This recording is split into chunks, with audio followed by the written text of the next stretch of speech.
put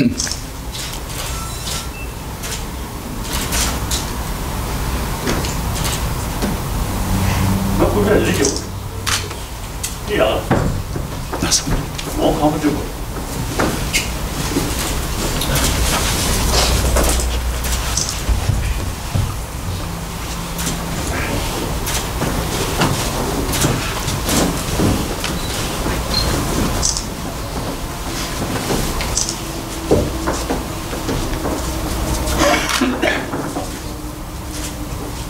Good morning. Sit down.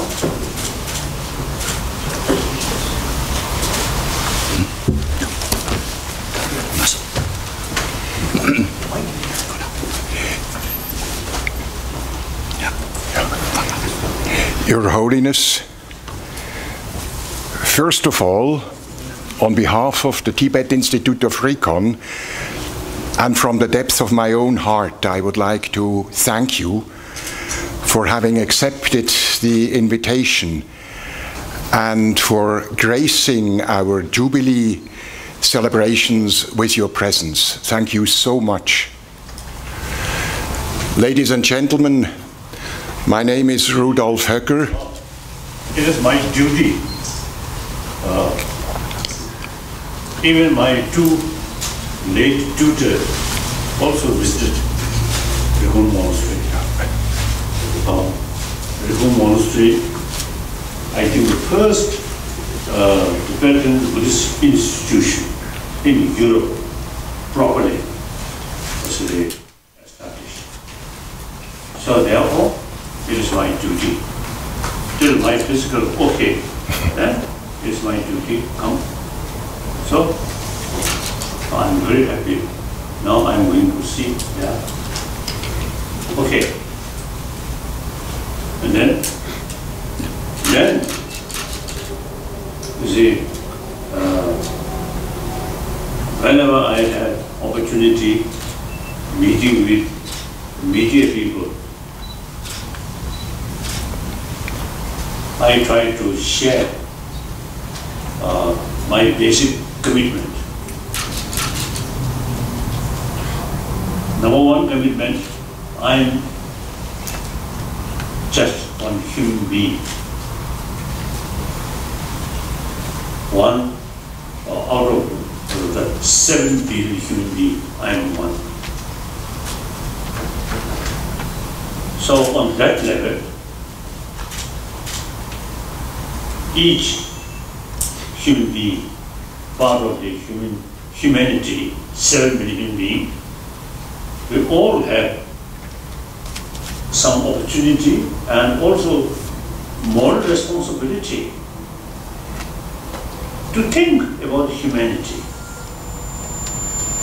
about global,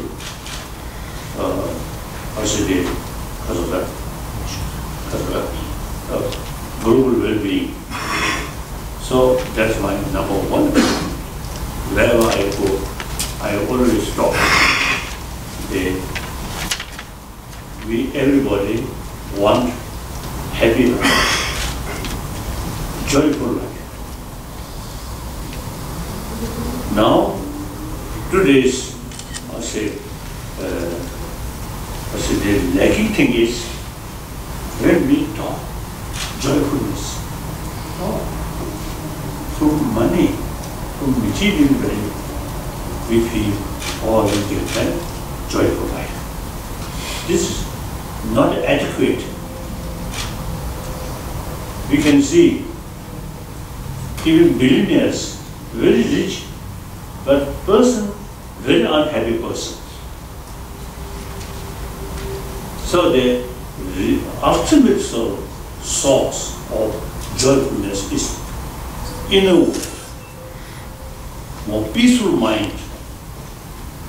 Then even better, materially very poor, but mentally happy.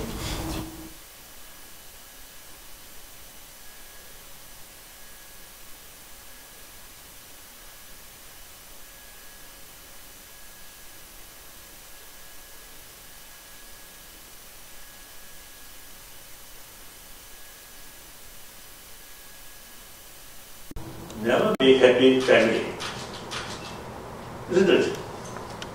So, one of my number one commitment is trying to promote this inner value,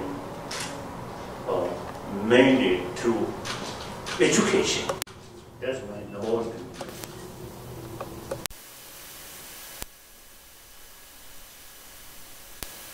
Much materialistic oriented, so that's not adequate. These days I am describing hygiene of physical part of our education. Now we need hygiene of emotion should be part of our education. So that's lacking, irrespective whether believer or non-believer, even anti-religious people, okay. But they also need peace of mind. That's my number one commitment. Number two commitment is, I am Buddhist.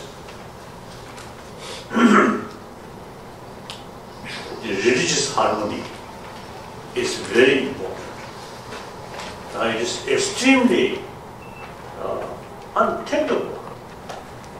Different religions also causing division and killing.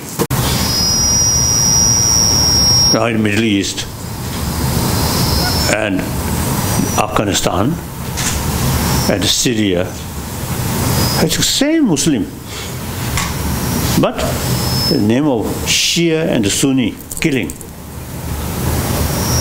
So we need effort to promote religious harmony. Then big question, whether religious harmony can possible or not. Oh, 1,000 times yes, possible. India is example. Over billion populated nation. Quite, very big.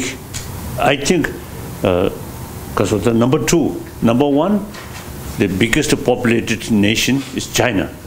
Then India, over 1 billion.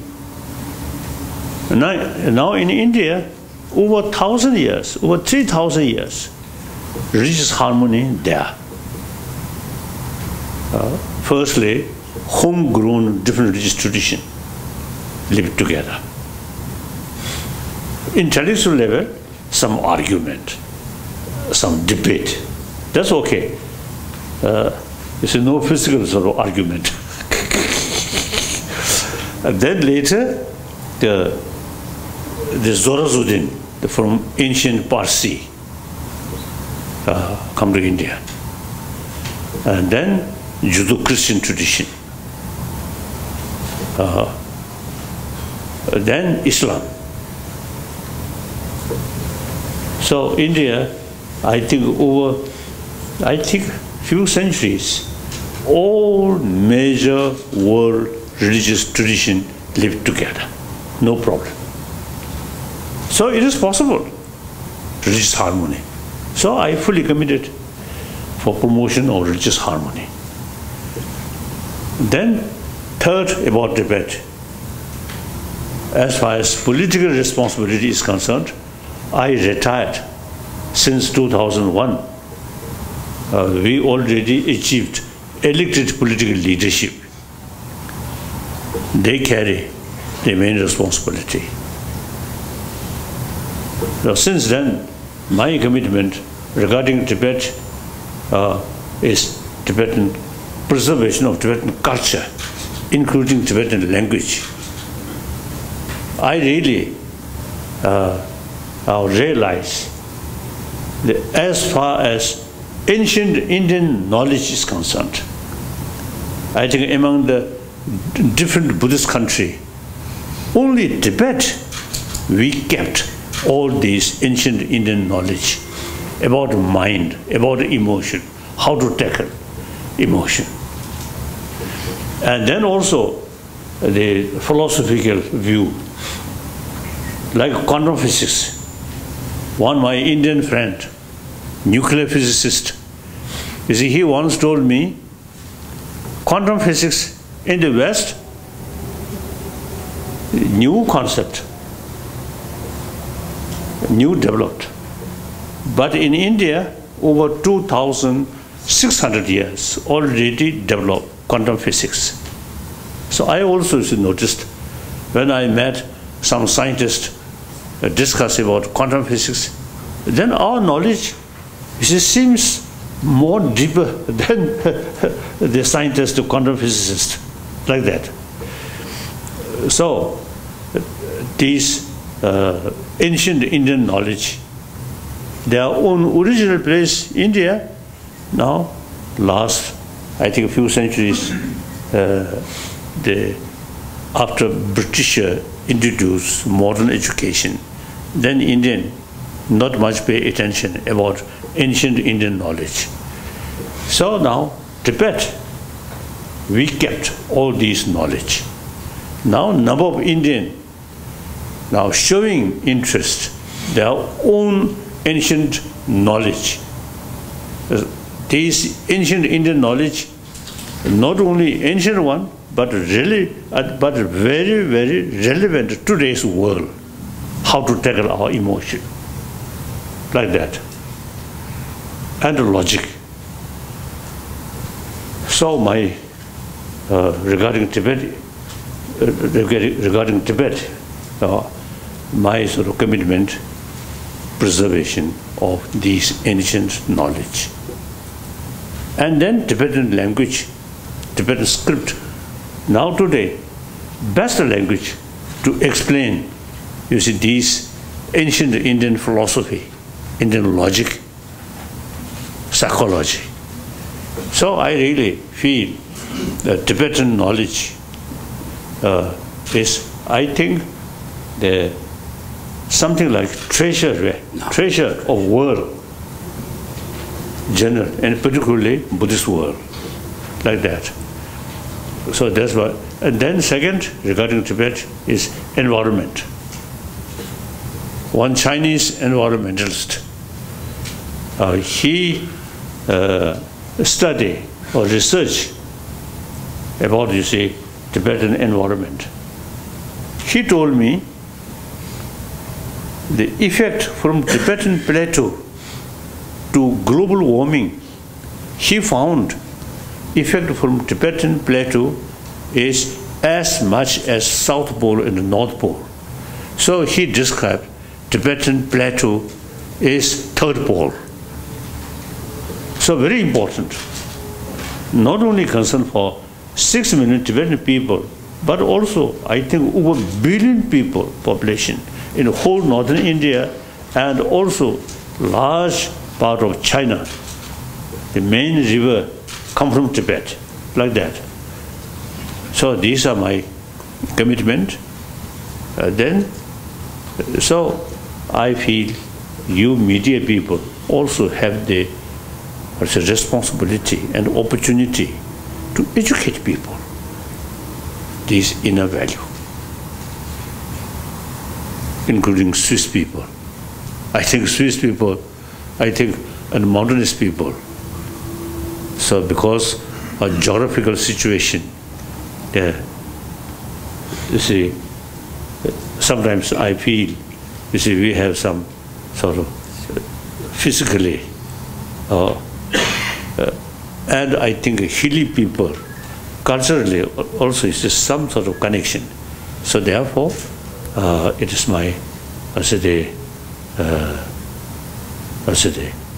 suggestions to Swiss people in order to be physically healthy with material development, very, very satisfying. And meantime, mental level, peace. Okay. So please, immediate people, while you sort of report, because a sensational survey, sensational thing, okay, it's good. Meantime, in the form of article, certain sort of seminar about these deeper value, and then report to educate public people So no questions.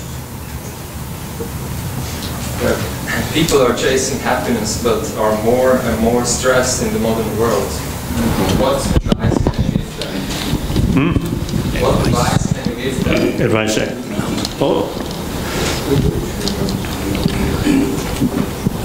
If may I say so, look at my face.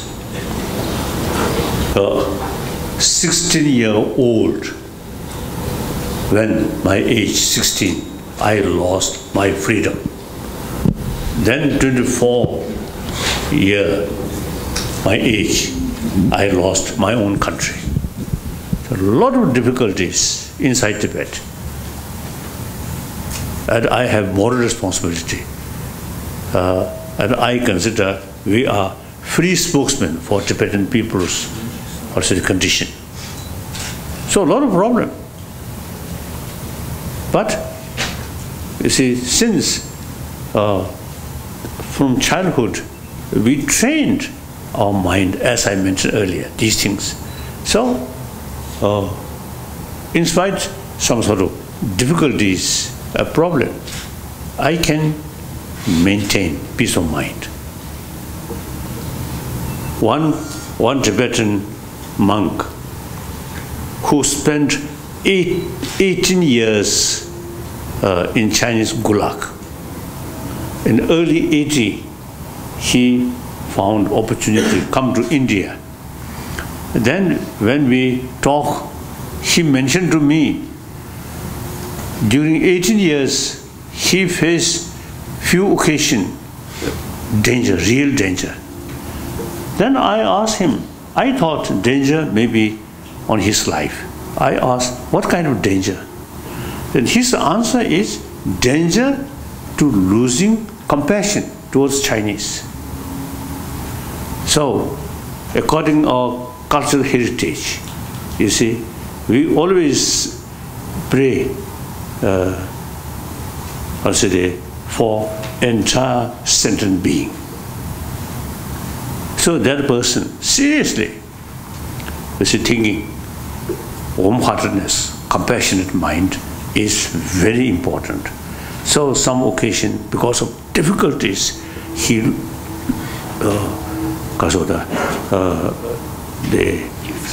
losing compassion towards Chinese perpetrators. So he considered these are dangerous. So that's Tibetan cultural heritage, like that. Now some Chinese officials also now, when they make comparison, Xinjiang problem, Uyghur Autonomous Region, and Tibet region, some Chinese officials even say Tibetan Buddhist committed to non-violence, so much peaceful, compare Uyghur Autonomous Region, like that.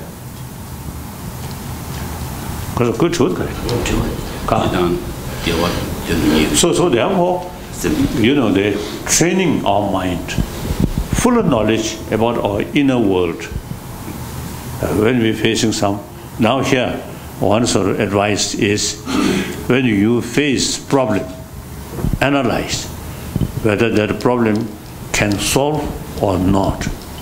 If that problem can solve, then no need too much stress. No need to worry. Make effort to overcome that.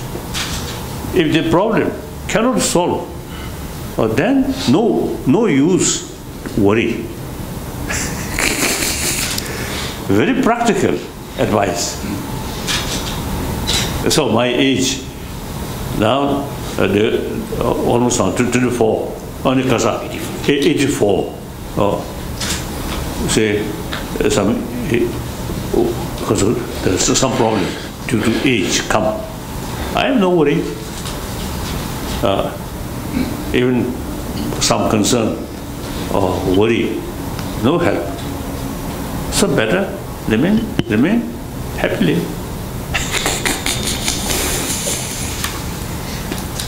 Yes, next question. Mr. Miller. So John Miller from Reuters. I have a question about Myanmar. about Aung San Suu Kyi. Do you believe she's lived up to her obligations as a political leader and as a Nobel Prize laureate? And should she be doing more to help the Rohingya people? Since the Burmese problem start, I have opportunity meeting with Xi Jinping few occasions, because some Nobel laureate meeting. Because oh yes, Aung San Suu Kyi. So I mentioned this problem, and she told me this problem quite serious, and then the military, or say the leaders in Burma are difficult. So she herself also, you see, find difficulties to deal this, or say the problem. So then later I also, you see, wrote a letter to her, but then things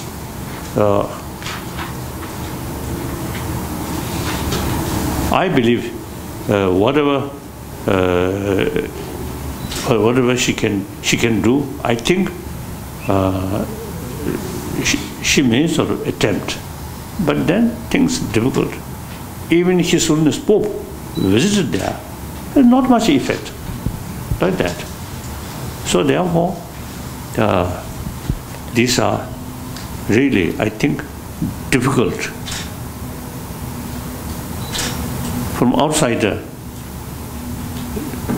we can easily get impression she have to do more.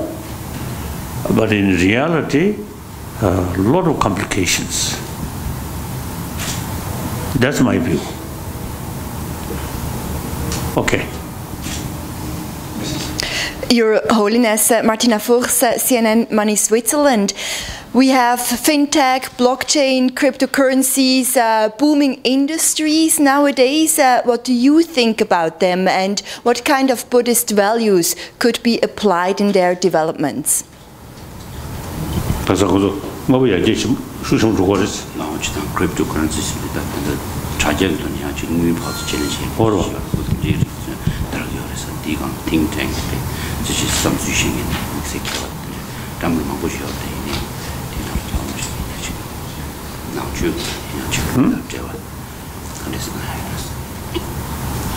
Buddhism generally belongs to Asia.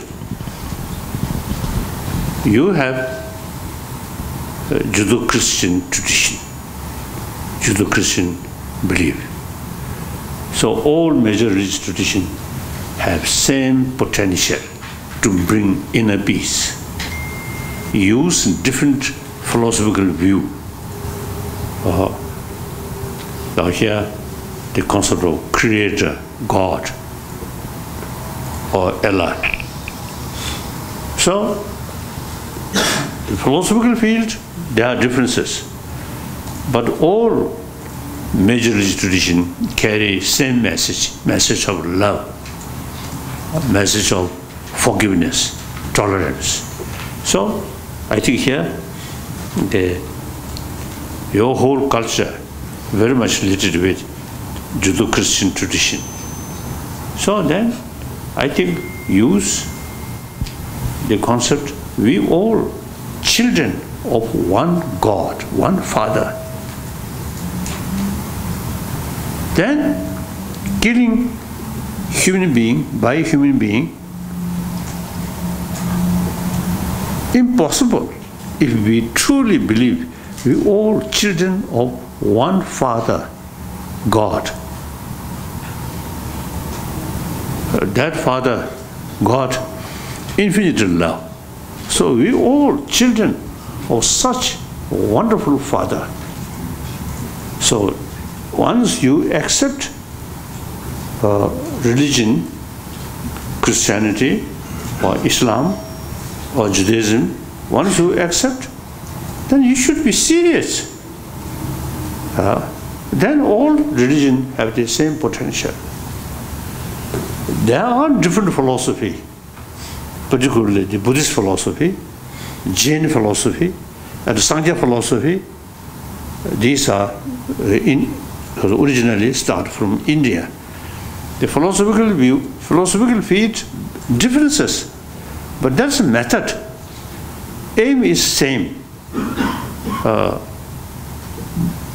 Try to become peaceful person, compassionate person. All religious tradition, same goal. So, so now here, one thing, in modern time, and particularly the education institution, not much sort of was talk about these inner value. Now, out of 7 billion, over 1 billion non-believer, these also human brothers, sisters. So education should cover everybody.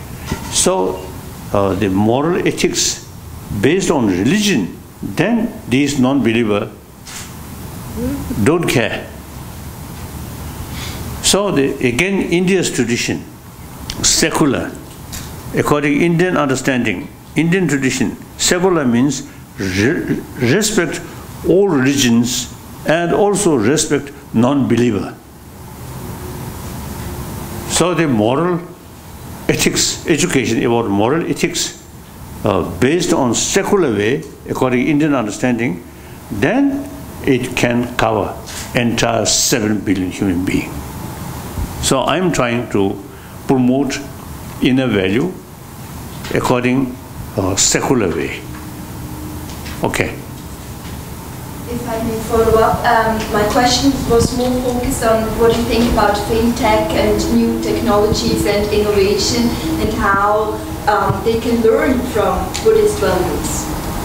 Technology, I don't know.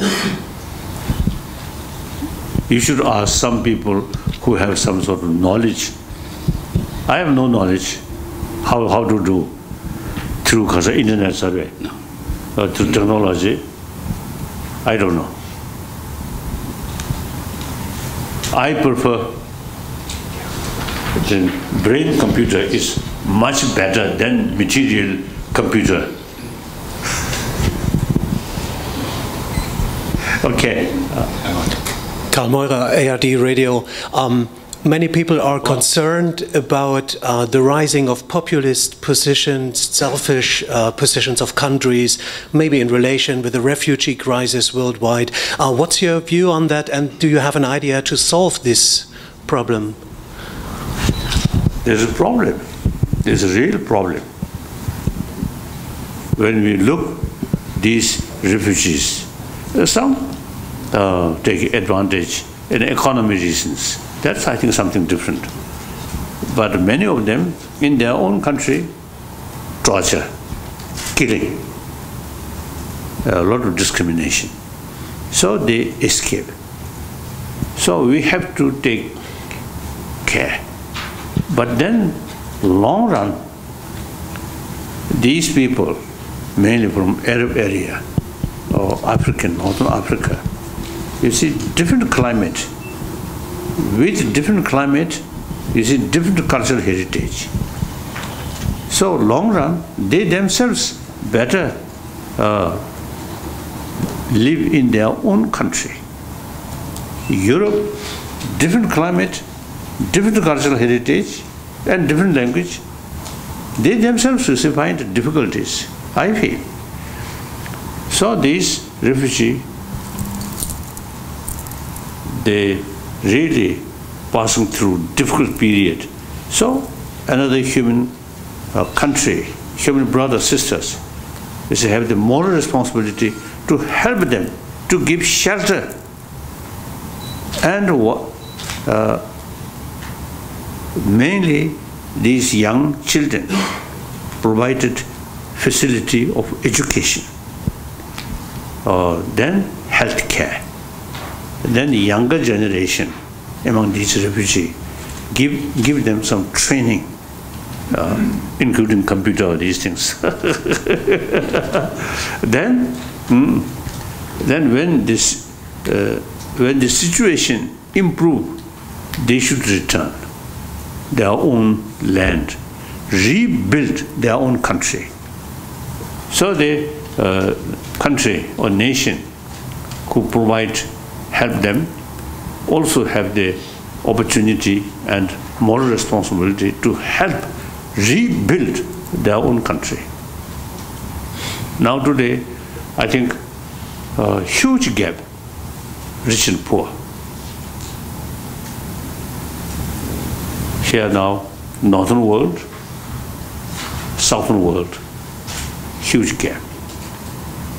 So long run, I think we have to sort of think the worldwide, also the effort to economic development in these poor countries.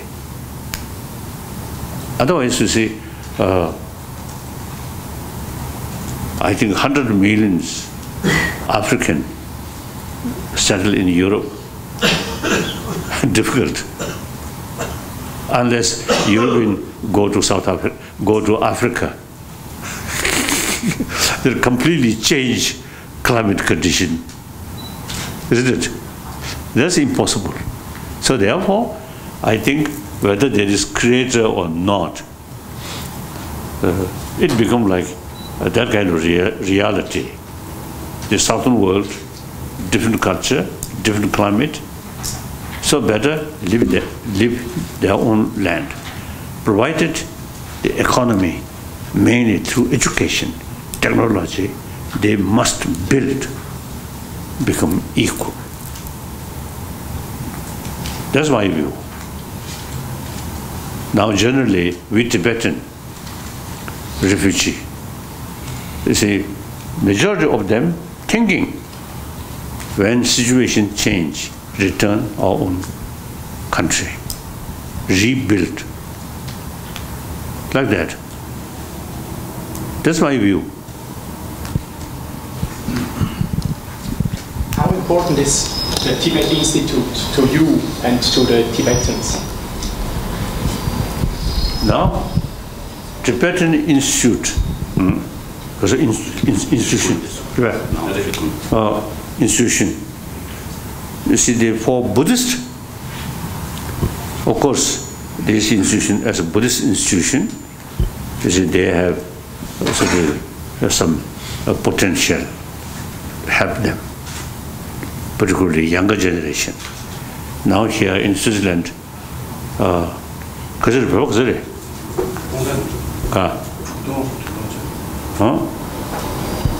around 6,000–7,000 Tibetan here. So the younger generation among Tibetan, you see, the education, including Tibetan language, these are very important, and also teaching about Buddhism. Then non-Tibetan, non-Buddhist, as I mentioned earlier, you see, Buddhist psychology and Buddhist logic, although come from Buddhist text, but we should consider these are academic subjects.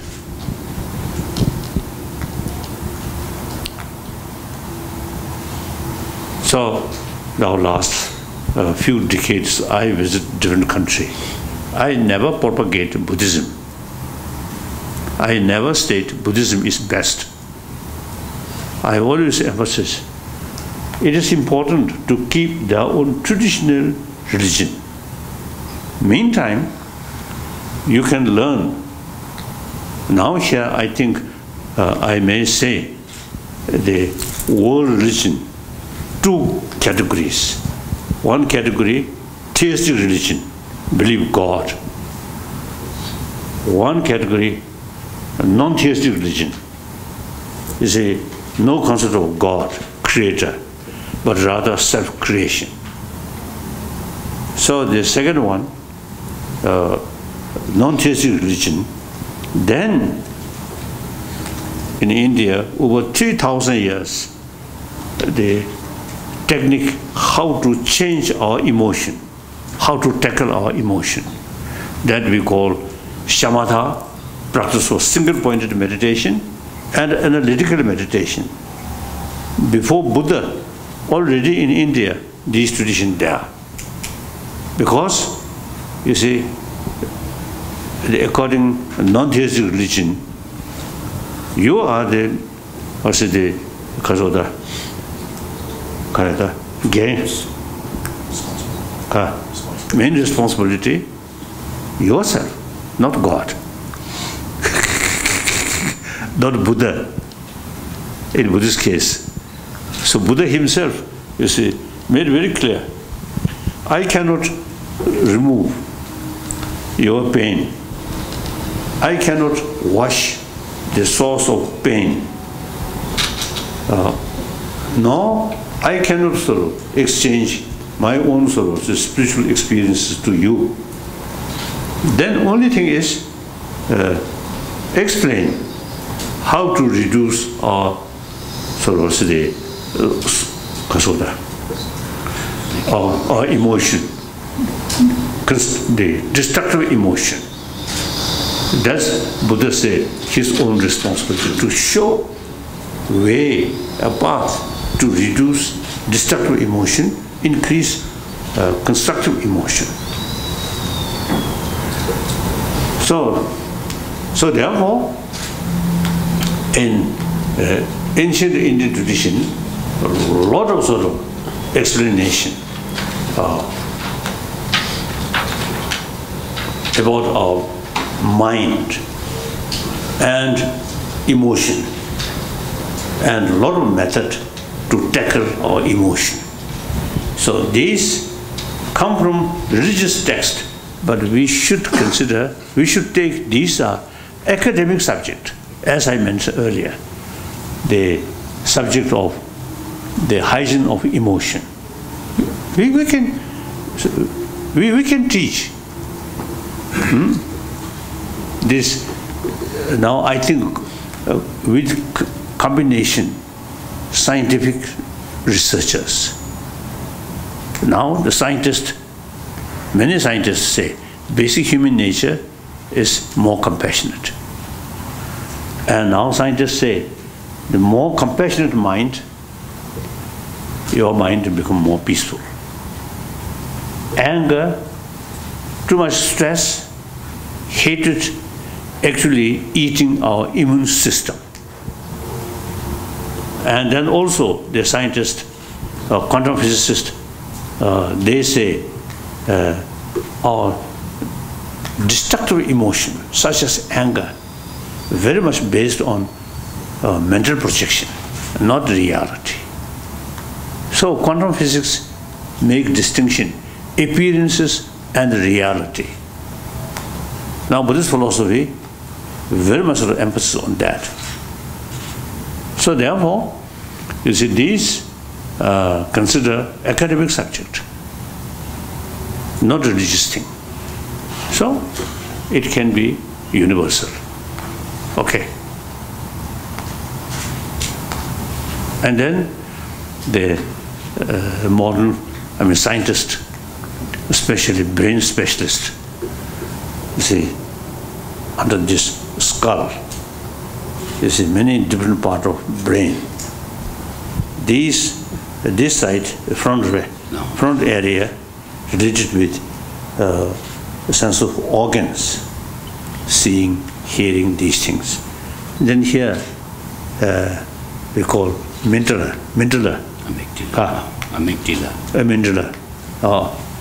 That's, you see, anger, or all these negative emotions come.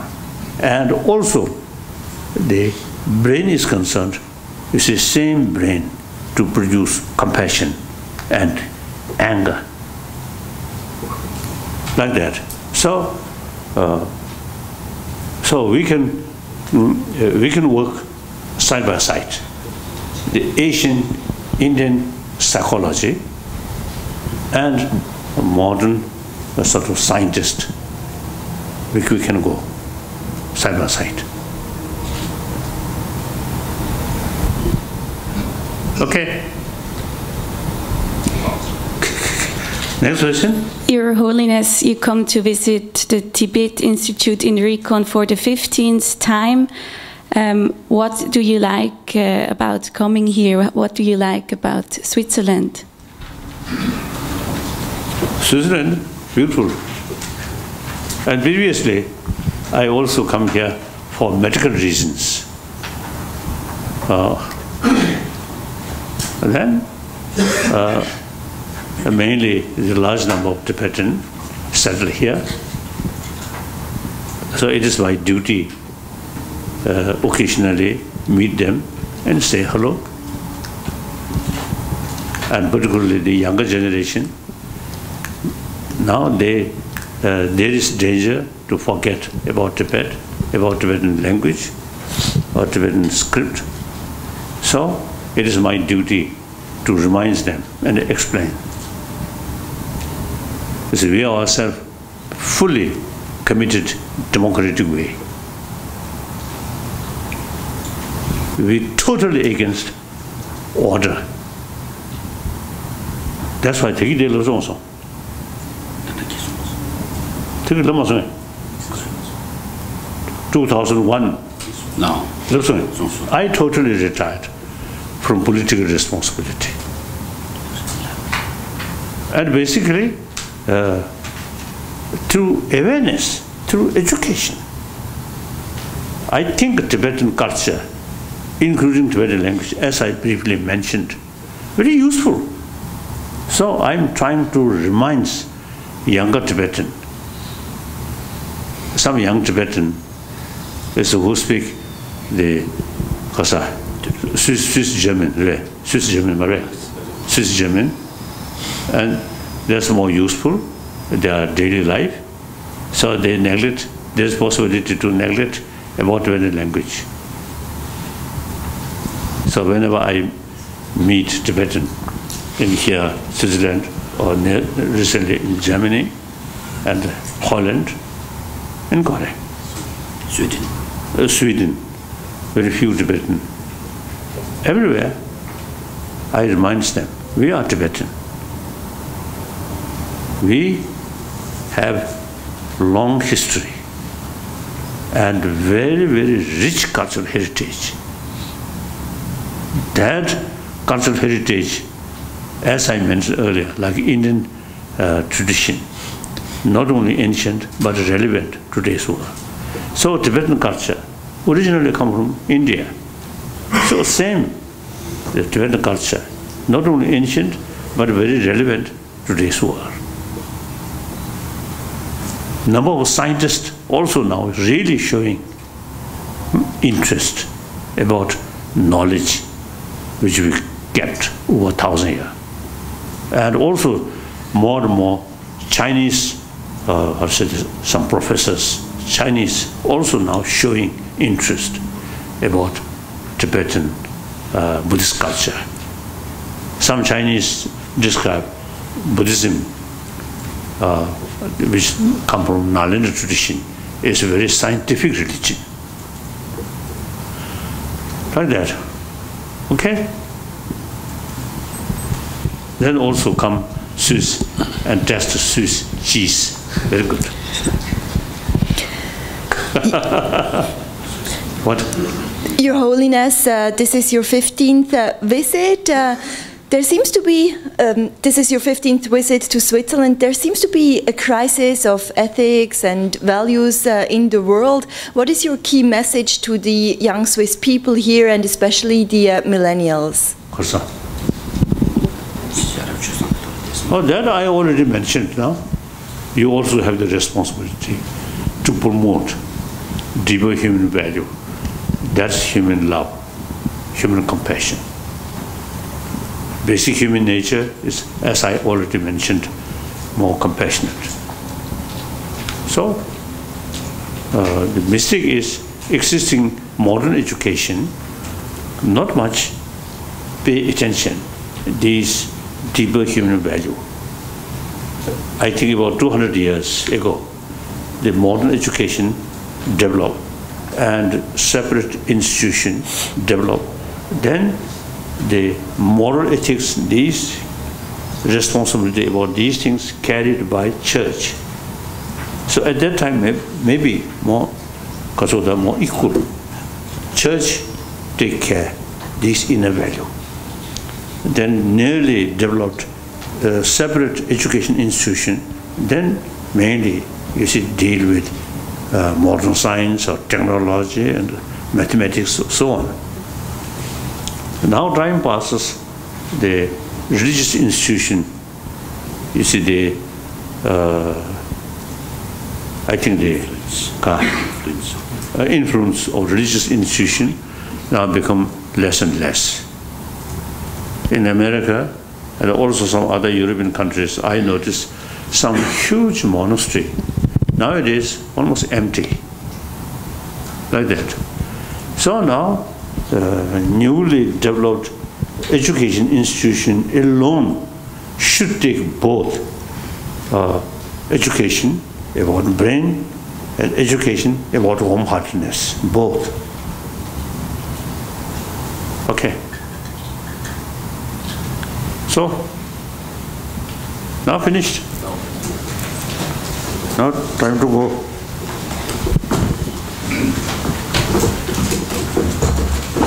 Go to Recon Monastery, Malbe.